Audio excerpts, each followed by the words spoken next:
ভাবনা association for people আপলিমেন্টের উদ্যোগে বাল্যবিবাহ বিরোধী মুক্তিরথ ট্যাবলোর শুভ সূচনা করলেন সাংসদ আবু তাহের খান। উদ্বোধনী অনুষ্ঠানে তিনি বাল্যবিবাহ রোধে সচেতনতার বৃদ্ধির ওপর জোর দেন এবং সমাজের সকল স্তরের মানুষকে এই ব্যাপারে এগিয়ে আসার আহ্বান জানান। সংস্থার পক্ষ থেকে জানানো হয়, এই মুক্তিরথ বিভিন্ন এলাকায় ঘুরে সচেতনতামূলক প্রচার চালাবে।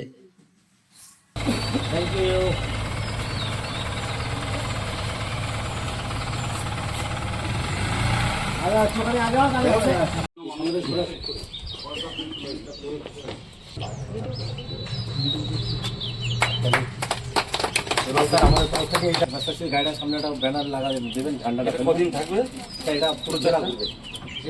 আমরা 8 মার্চ পর্যন্ত 8 মার্চ পর্যন্ত গোটা জেলা কভার করব।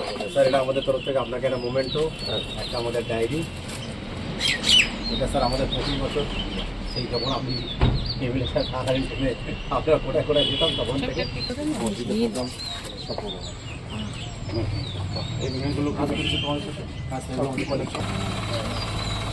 Thank you.